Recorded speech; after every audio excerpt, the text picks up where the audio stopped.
Olá, irmãos, olá, irmãs.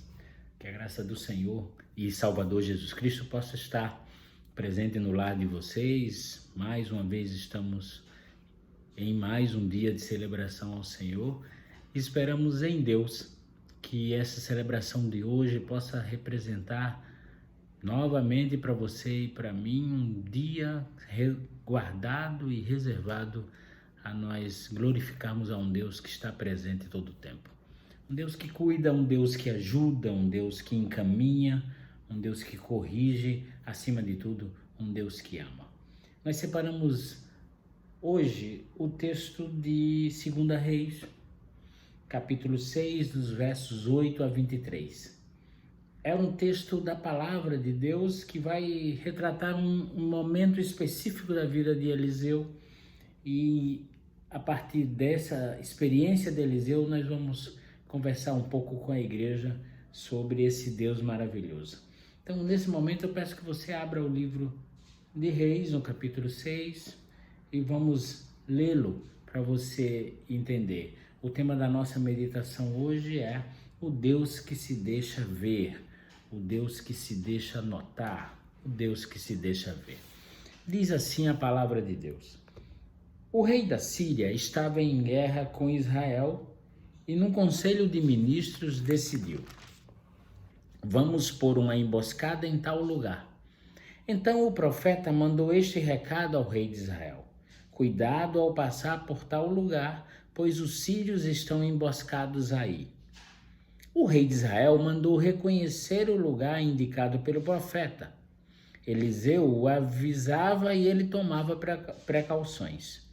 E isso não uma nem duas vezes. Diante disso, o rei da Síria alarmou-se, convocou seus ministros e lhes disse: dizei-me quem dos nossos informa o rei de Israel. Um dos ministros respondeu: não é isso, majestade. Eliseu, o profeta de Israel, é quem comunica ao seu rei as palavras que pronunciais no teu quarto. Então o rei ordenou: ide, ver onde está e mandarei prendê-lo. Eles os avisaram: está em Dotã. O rei mandou para lá cavalaria, carros e um forte contingente de tropas. Chegaram de noite e cercaram a cidade. Quando o profeta se levantou no dia seguinte para sair, encontrou-se com o exército cercando a cidade com cavalaria e carros. O servo disse a Eliseu: mestre, o que fazemos? Eliseu respondeu: não temas, os que estão conosco são mais do que eles. Depois orou: Senhor, abre os olhos para que veja. O Senhor abriu os olhos do servo e ele viu o monte coberto de cavalaria e carros de fogo em volta de Eliseu. Quando os sírios desceram contra ele, Eliseu orou ao Senhor: ofusca-os. O Senhor os ofuscou, como Eliseu pedia, e este lhes disse: não é este o caminho, nem é esta a cidade. Segui-me, eu vos levarei ao homem que procurais. E os levou a Samaria. Quando já tinham entrado em Samaria, Eliseu orou: Senhor, abre-lhes os olhos para que vejam. O Senhor lhes abriu os olhos e viram que estavam no centro de Samaria. Vendo-os, o rei de Israel disse a Eliseu: pai, devo matá-los? Respondeu: não os mates. Por que irias matar os que não prendeste com tua espada e teu arco? Serve-lhes pão e água para que comam, bebam e voltem ao seu senhor. O rei lhes preparou um grande banquete, comeram e beberam, depois os despediu e voltaram ao seu senhor. As guerrilhas sírias não tornaram a entrar em território israelita. Oremos a Deus. Senhor, a tua palavra está lida, ela por si só consegue, a partir do teu Espírito, alimentar os nossos corações. Por isso, nesse instante, nós te pedimos: guia-nos, inspira-nos e abre os nossos corações e mentes, para que a tua palavra crie semente e nós sejamos transformados. Te pedimos o nome de Jesus. Amém. O livro de Reis, como de resto também de Crônicas, tem algumas características que tornam esses livros bem interessantes. A primeira delas é o fato de que Israel, Reino do Norte, Judá, Reino do Sul, divididos, viviam tempos em que reis se sucediam e a palavra de Deus confrontava diretamente a maioria absoluta desses reis. Os reis governavam, mas eram contrastados fortemente pela palavra de Deus e pela palavra dos profetas que Deus levantava. Então, há necessariamente uma característica muito forte nesses livros. São livros dinâmicos, pois mostram muitas vezes essa não só sucessão de reis, mas também mostram essa impossibilidade, na maioria das vezes, dos reis governarem segundo a ideia de Deus, segundo a vontade de Deus, segundo o que Deus queria. Então, normalmente, esse dinamismo não só mostrava essa relação estranha entre reis que Deus levantava e a sua vontade, mas também a briga entre Israel e Judá todo o tempo. A briga entre o povo de Deus, guerras entre Samaria e Jerusalém. Mas há uma segunda característica ainda mais importante que essa. Há uma tensão muito forte dentro do livro de Reis entre o governo de Deus e o governo dos homens. E isso era muito representado por duas coisas. A primeira é a briga que esses reis comumente tinham com os profetas. Vocês sabem, muitos profetas foram presos, outros foram mortos. Jeremias experimentou, por exemplo, a prisão antes da invasão derradeira de Nabucodonosor. Isaías enfrentou resistência, Ezequiel enfrentou resistência. Amós enfrentou uma resistência muito forte. Essa era a marca clara entre o governo dos homens e o governo de Deus. Nesse momento, a tensão era intensa e essa tensão se revela, por exemplo, para nós hoje, muitas vezes. E esse é o ponto principal da nossa reflexão hoje, quando nós queremos governar a nossa vida e não consultamos a Deus ou queremos viver governando a nossa vida a partir das nossas ideias e Deus vai ficando de lado. Uma terceira característica ainda muito forte nesse texto é que a outra tensão vivida era a tensão de, a todo instante, reiteradas vezes, o povo de Deus experimentar o assédio, o cerco de um outro povo em relação a ele.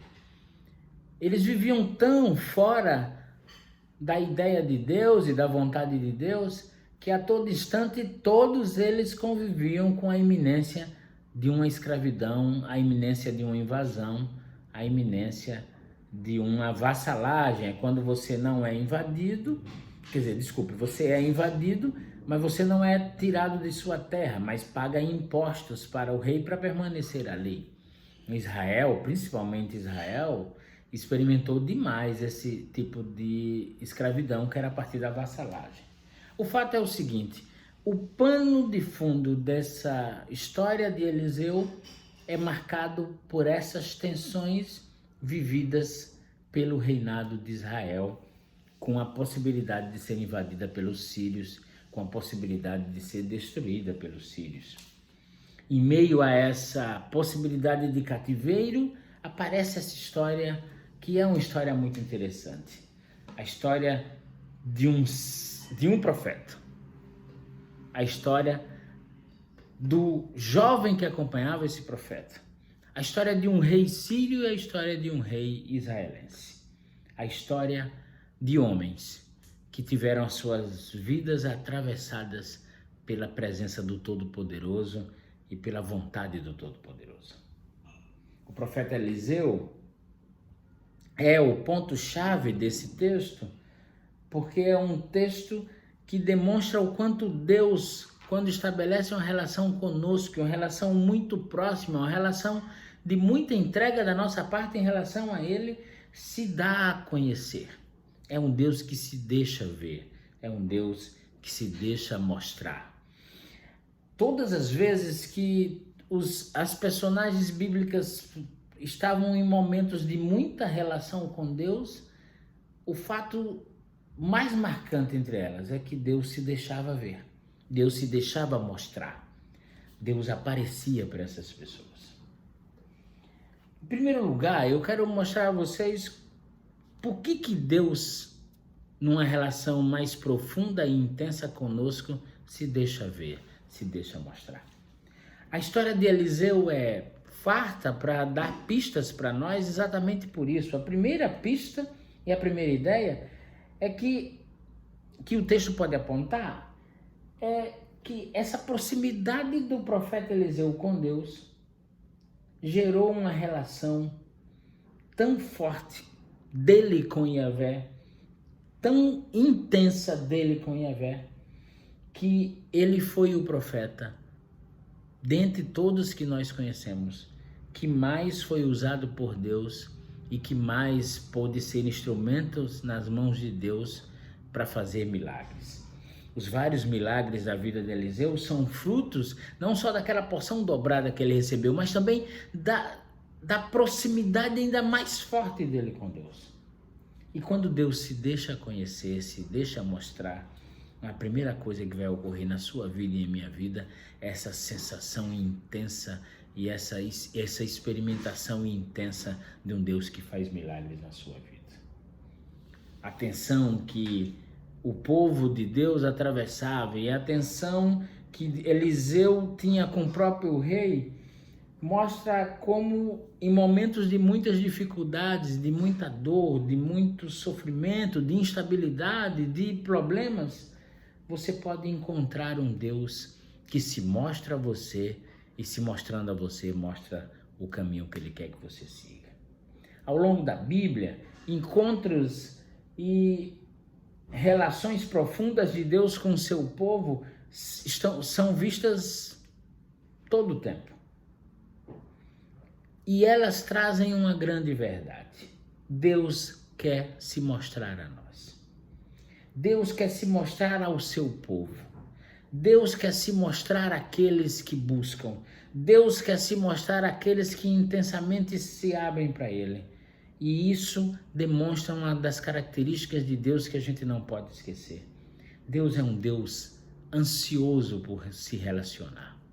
Vamos pensar como Ele fez isso com Adão e com Eva. Lembram? Na viração de todo dia, Deus se apresentava para eles com desejo de se relacionar.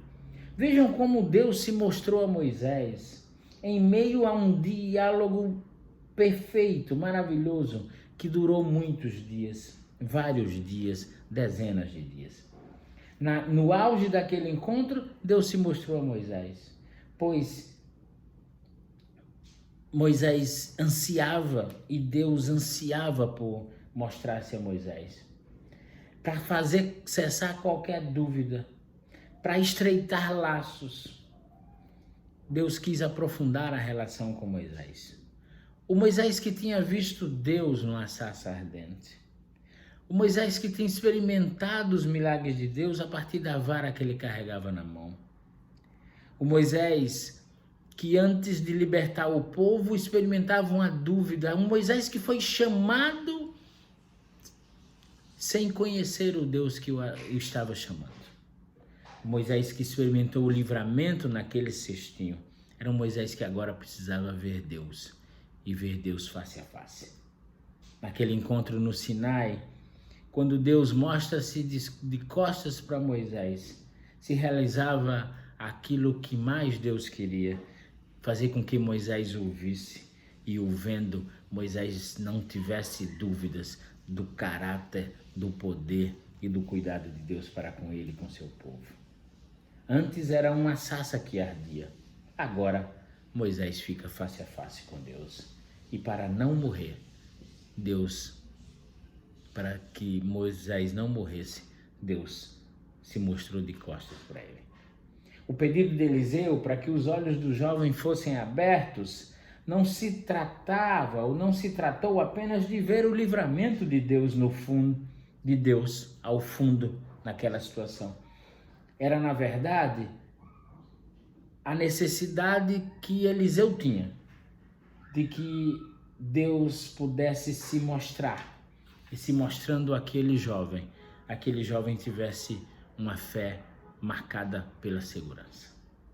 A primeira coisa, portanto, que a gente precisa aprender nesse episódio de Eliseu ante o exército sírio é que Deus se mostrou naquele momento a pedido de Eliseu a um jovem que estava começando a sua fé, porque Deus tem a necessidade, o gosto, o desejo, o prazer de relacionar com seus filhos.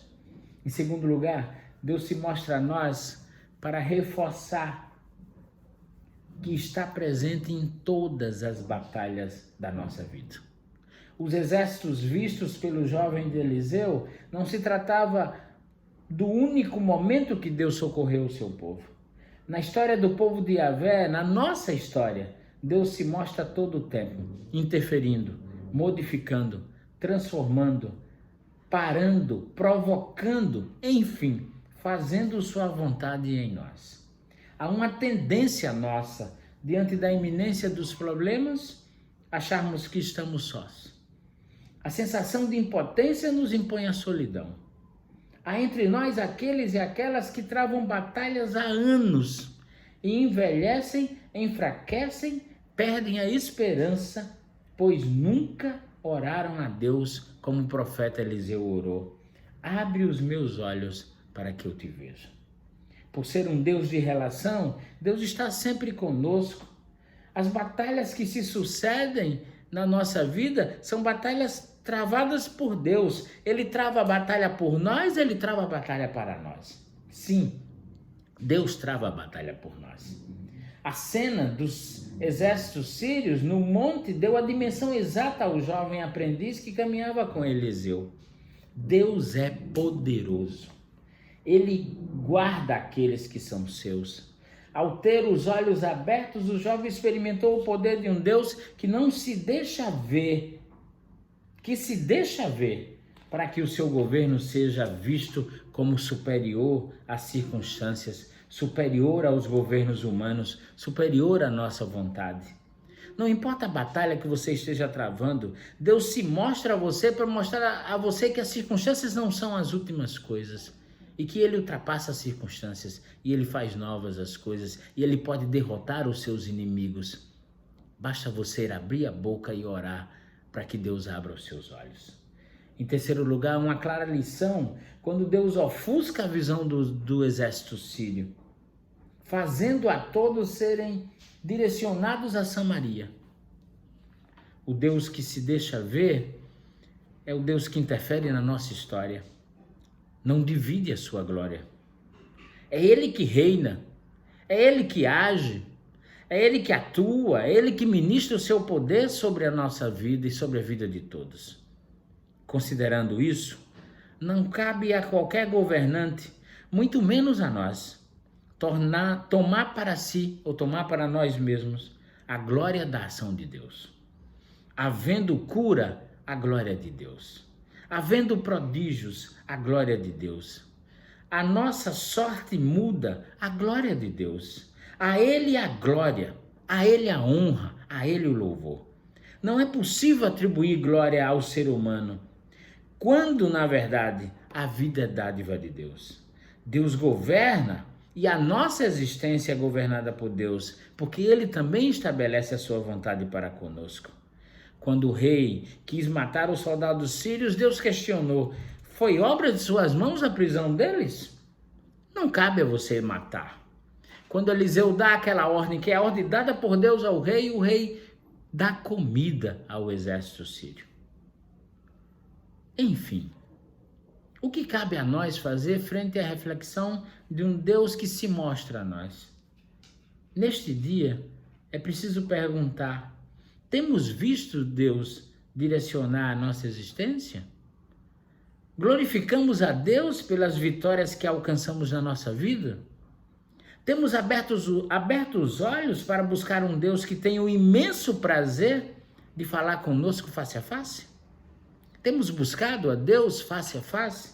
Temos orado ansiando pela presença dele?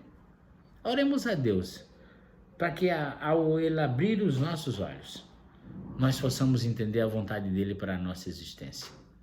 Deus se deixa ver, independente das circunstâncias. E quando a batalha é muito renhida, muito difícil, abra os seus olhos e peça a Deus, abre os meus olhos e que eu o veja, no nome de Jesus.